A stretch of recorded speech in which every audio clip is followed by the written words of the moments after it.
Ma'am एक question है जो बहुत ज्यादा आ रहा है क्योंकि बहुत सारे फ्रॉड्स होते हैं। हम्म। बहुत सारे लोग आपसे फ्रॉड कर देते हैं कि आप हमें इतने पैसे दीजिए, हम आपको एमबीबीएस करवाएंगे या फिर डिफरेंट डिफरेंट स्टडीज के लिए।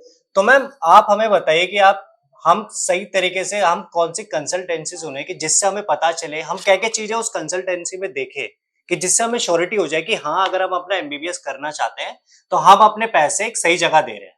तो मैम आप प्लीज इसके बारे में हमें बताइए। ओके। सो एमबीबीएस अब्रॉड में fraud, this is a very common thing. And इसके बारे में मैं हर एक वीडियो में बार बार बता चुकी हूँ कि अच्छी कंसल्टेंसी चूज करना, ऐसी कंसल्टेंसी चूज करना जो आपसे ज्यादा भी पैसे ना ले रहे हो। क्योंकि देखो बात क्या है, MBBS abroad it's the cheaper option और इन budget option.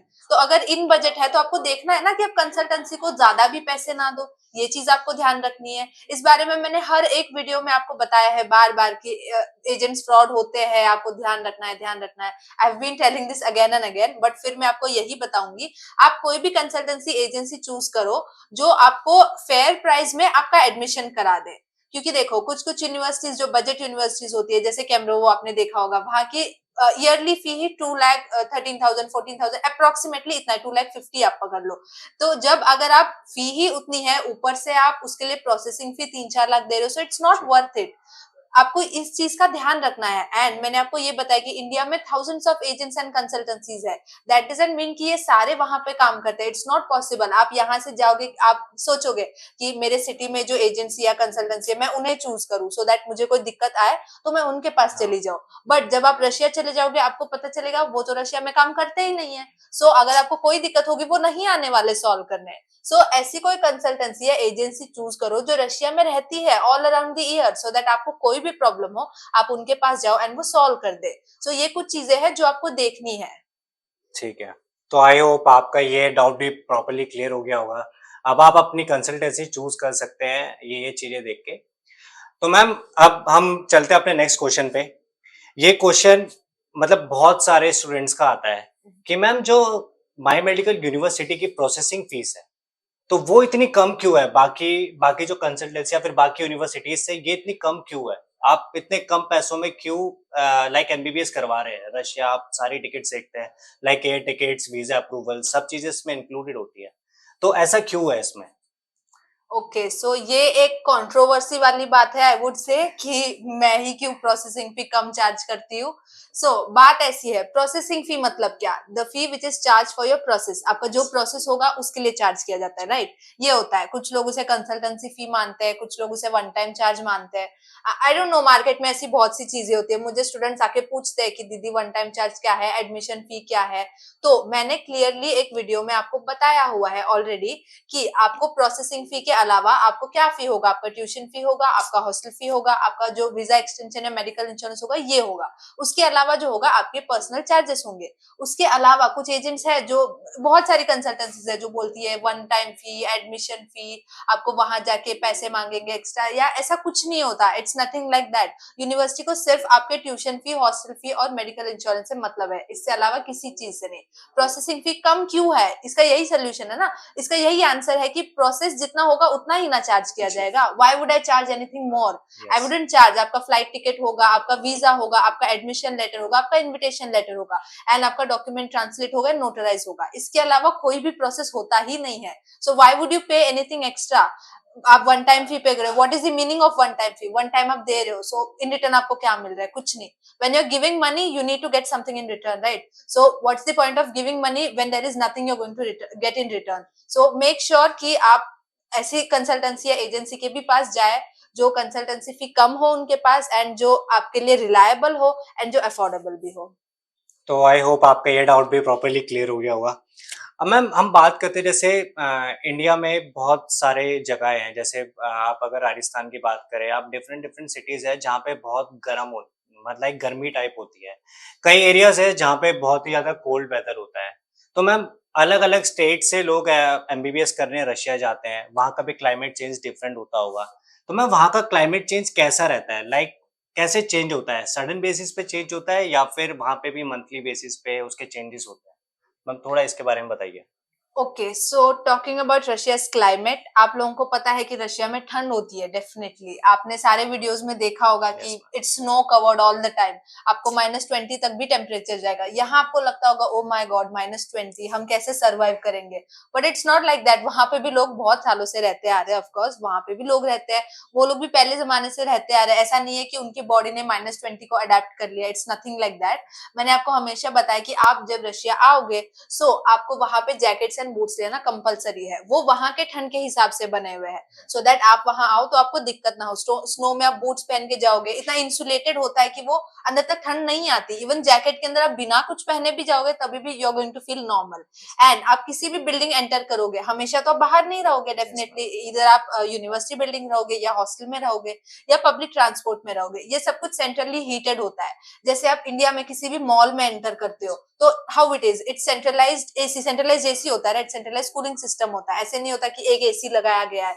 So in the same way वहां एक हीटर या दो हीटर नहीं लगाया होता, पूरा बिल्डिंग ही सेंट्रली हीटेड होता है। सो आप किसी भी बिल्डिंग के अंदर एंटर करोगे, it's going to be normal temperature like +25। आपने मेरे वीडियोस में देखा होगा, हम लोग नॉर्मल कपड़े पहनते हैं, normal T shirt, normal jeans. Even university के अंदर आप यूनिवर्सिटी में एंटर करोगे, आपको बस वहां पे जैकेट्स देना है, वो क्लॉक रूम में रखेंगे। And then you will be free to roam around in your normal clothes. And ठंड ठंड वहां ज्यादा टाइम होता है डेफिनेटली, बट ऐसा नहीं कि वहां गर्मी नहीं होती। आपने मेरे समर टाइम के वीडियोस देखे होंगे, गर्मी भी उतनी ही होती है। यूरोपियन गर्मी बहुत डिफरेंट होती है देन इंडिया। इंडिया में यस अगर हम बोलेंगे +20 है तो हम इसे ठंडी मानते हैं। Yes it's not even summer for us, but वहां पे प्लस में जब भी टेम्परेचर जाता है उसे हम समर मानते हैं। वहां पे +30-35 तक भी टेम्परेचर जाता है।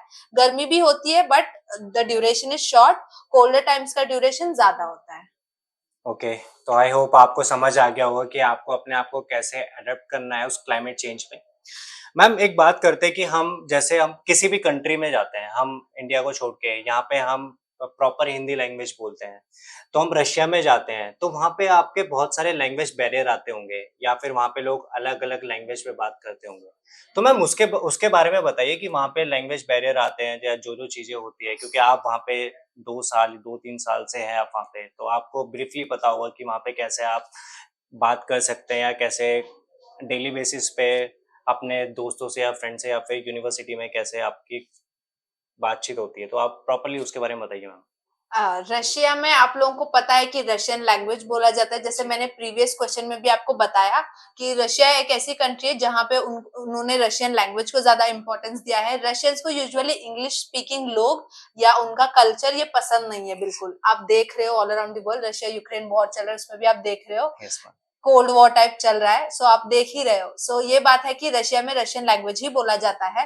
But Russian language is not so different I would say, जैसे कि चाइनीज होता है जो बिल्कुल समझ में नहीं आएगा आपको।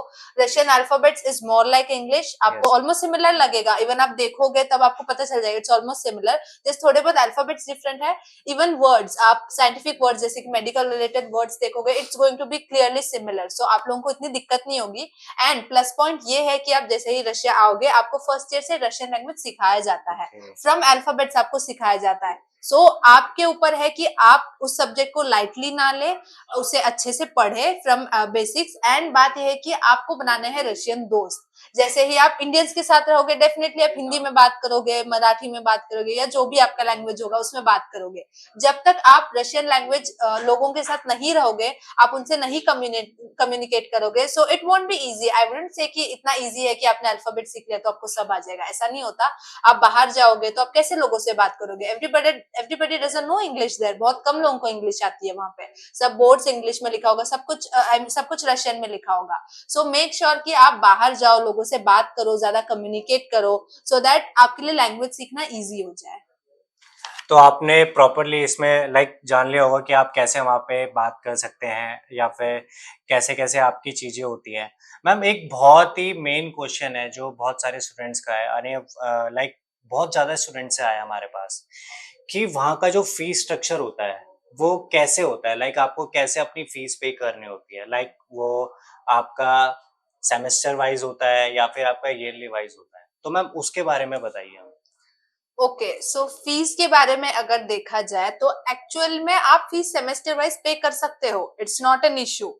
बट द थिंग इज, मैंने जैसे आपको बताया कि आप अलग अलग कंसल्टेंसी या एजेंसी चूज करके आते हो। सो आप जैसे फर्स्ट टाइम आओगे, आपको आपके ऊपर लैंग्वेज बैरियर है, आपको पता नहीं है कि किस लैंग्वेज में बात करनी है, कहाँ जाके फीस पे करनी है। एंड अभी के टाइम में जैसे आपको पता है कि रशिया पे सैंक्शंस लगे हैं, सो यहाँ से वहां पैसे भेजना is not possible, B it any country, किसी भी कंट्री से रशिया में पैसे नहीं आ सकते। सो ना ही वहां पे आपके कार्ड्स चलेंगे। सो पहले स्टूडेंट्स क्या करते थे, यहाँ से लेके जाते थे यूएस डॉलर्स यूनिवर्सिटी में पे करते थे। पहले यूनिवर्सिटीज यूएस डॉलर्स एक्सेप्ट करती थी, but now because of sanctions Russia में डी-डॉलराइजेशन हो चुका है। सो आप डॉलर लेके जाओगे, most of the universities don't accept it, क्योंकि उनका फीस ही यूएस रूबल्स में है। सो आई वुड से कि आप यूएसडी के चक्कर में ना ही पड़ो। आपके पास एक तरीका है, that is Binance, which is a crypto app, जिसके बारे में मैंने ऑलरेडी डिटेल्ड वीडियो बनाई है, you can check that out. And आप जिस भी कंसल्टेंसी के थ्रू जाओगे, इट्स बेटर कि आप फी उनको दो ताकि वो जाके पे कर दे, क्योंकि वो सारे स्टूडेंट्स का इकट्ठा पे करेंगे। सो इस चीज का आपको ध्यान रखना है। एंड जैसे आप फर्स्ट ईयर में जाओगे, पे तो आप सेमेस्टर वाइज कर सकते हो, बट आई वुड से कि एटलीस्ट आप फर्स्ट सेमेस्टर का फीस अपने पास जमा करके रखे, दैट इज अरेंज करके रखे, सो दैट वहां जाके आपको कोई दिक्कत ना हो। क्योंकि एक साथ 1-2 लाख अरेंज करना is not possible, right? For everyone it's not possible. So आपको इस चीज का ध्यान रखना है। आप किसी के भी थ्रू जा रहे हो, आप मेरे थ्रू आ रहे हो, आ जाओ, मैं वही रहूंगी 12 मंथ्स, आपके साथ ही रहूंगी, सेम हॉस्टल में रहूंगी कैमरो में, अगर आप आ रहे हो तो। सो आपकी फी जमा करना मेरी रिस्पॉन्सिबिलिटी होगी। आप बस मुझे आपको आईएनआर देना है, मैं उसे रूबल्स करा के पे करके आपके हाथों हाथ रिसीप्ट मिल जाएगा आपको।